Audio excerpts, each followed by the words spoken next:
In his book, Slow Productivity, in the introduction, Cal Newport tells the story of a writer who spent 2 weeks laying on his picnic table in the backyard, staring up at the trees, thinking about writing, but not actually doing any writing. It was 1966, and John McPhee was working on an article for The New Yorker.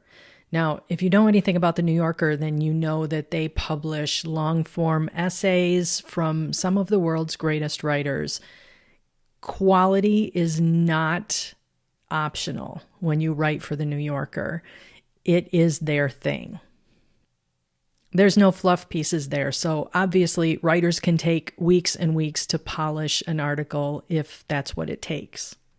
Now, I don't know Cal Newport personally, but based on this story and based on other things that I've read from him, I think it's a safe bet to say that he personally values quality over quantity as well. And there's plenty of people who will agree with him and say that the way to grow a business is to focus on publishing only the best content and the best products that you can create. But is that always the right choice? Let's find out. This is episode 133 of the Tiny Course Empire podcast, and today I want to dig into the question of quality versus quantity and which one you should go for as you're building your business. It's a sticky situation with a lot of nuance and no real straightforward answer, but I'll give you some different ways to think about it so you can make the right decision for yourself.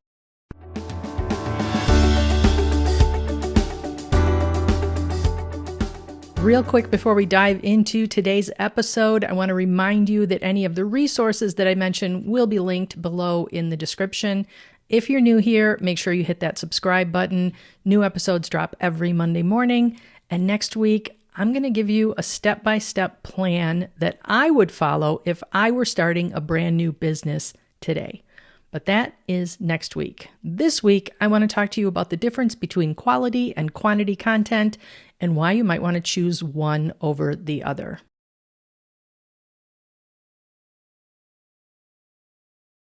Now, I'm going to be the first to admit that I am a recovering perfectionist. I've talked about this before. I can spend days, maybe even weeks, writing a single piece of content.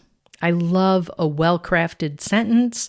I love to tell a really compelling story. I love to create an article or a podcast that just flows really smoothly from one subject to the next. And I can spend a lot of time making that work. I can seriously spend days writing a single piece if I let myself. But I try not to do that because I also know that there is a lot of value in producing a quantity of content as well. In fact, I see quantity and quality as basically two sides of the same coin. So let's talk about the argument for quantity first. This is the idea that you publish lots of stuff everywhere, every day, as much as you can possibly crank out. And there's a lot of good reasons for this, if I'm being honest. Honestly, the number one reason for me is because it forces you to hit the publish button. If you are a recovering perfectionist like I am, then committing to publishing a lot of content can help you get past that hurdle. Years ago, when I was just building my email list, I would publish very infrequently because I was trying to make everything I published perfect. And I would go weeks or sometimes months without sending an email to my list. Once I released all of my virtual assistant clients and I knew that I had to rely on my email list to grow my business, I knew I couldn't do that. And I committed to publishing to sending an email every single day. And that forced me to hit that publish button. I didn't have the luxury of time to sit around and craft those perfect sentences or tell those compelling stories. I had to get the email out. Today, at 6 years later, And I can no more imagine going weeks without emailing my list than I can imagine playing professional basketball. It is just not something that is possible to me. And that is because I've gotten in the habit of publishing a lot of content. So that quantity, that forcing myself to hit the publish button was actually a benefit to me. Quantity also creates quality. I know that sounds weird, but it is true. The more that you do something, the more that you practice something, the more things that you publish, the better they will become. 6 years ago, when I started my course-based business and I was recording my first video, I was terrible. I was terrible at it. I had no video presence whatsoever. I was very nervous. My voice was very stilted, no personality, just very, very drab and dull sounding. And I hated the way I looked on camera. I was very uncomfortable with it. Today, 6 years later, I've recorded probably hundreds of hours of video lessons. I'm much more comfortable on camera, and now I'm on YouTube, and it's not perfect, but it is so much better than it was years ago. And that only happened because I published a lot of content. Without all of that practice, I would not have improved my own video presence. I would not have improved the content that I was creating. I had to create it in order to improve it. So the more you publish, the better you will become at it. It also takes a lot of time to get to the good stuff. You have to shovel a lot of sand before you get to the meaningful content that is going to really impact the lives of your readers or of your listeners or video viewers. And I can prove it to you. If you sit down right now and you say, I'm going to brainstorm 100 ideas for podcast episodes, or I'm going to brainstorm 100 ideas for articles that I want to publish on my Medium or my Substack account, you will write down the first 20 or so. Those will come really easily to you. And then it will get harder and harder and harder to come up with ideas. And by the time you get to 100, you will have sifted through all of the fluff pieces. You will have picked all of that low-hanging fruit, and you will have some very meaningful, very impactful ideas at the end of your list that would not have existed had you not first sifted through all of those fluff pieces that come so easily to you. So the more you publish, not only the better quality of content will you be creating, but you will also be creating more meaningful content at a deeper level that is more impactful for your community. And the last reason for publishing a lot really fast is because fast feedback is valuable. If, for example, you start an email list and you email your subscribers once every 2 weeks, say you're on a twice a month schedule, which I would never recommend, but let's say for the sake of argument, you are on a twice a month schedule with your email subscribers. That sort of frequency is not going to give you enough feedback to pivot when it's needed. You are not going to learn enough about your audience and about what they want and what they need from you. You're not going to learn that quickly enough to make meaningful changes in your business. And it's going to take you that much longer to create the content that they're really looking for, to create the courses that will sell, to create the coaching programs that they really need, because you're not getting feedback quickly enough. By publishing much faster, you will get a lot more feedback a lot faster and be able to pivot and change direction when necessary much more quickly. So instead of waiting 6 months to figure out what course to create, you might know in 6 weeks because you're publishing a lot of content and you're getting a lot of feedback. So that's the quantity side. But what about the quality side? Like I said, there's an argument to be made for publishing only the best quality content that you can create as well. And I get it. Top quality content really stands out. I mean, let's face it, I don't even know how many millions of pieces of content are published every day on the internet. I heard one time about YouTube how many millions of hours of YouTube videos are uploaded every single day, and it is mind-boggling.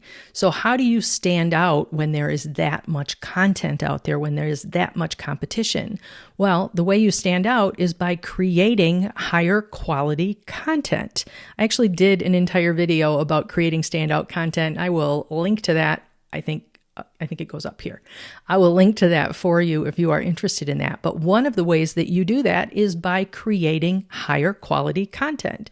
Obviously, if you are publishing long form, in-depth, insightful content, that is going to definitely rise above fluff pieces that are published, every single day, right?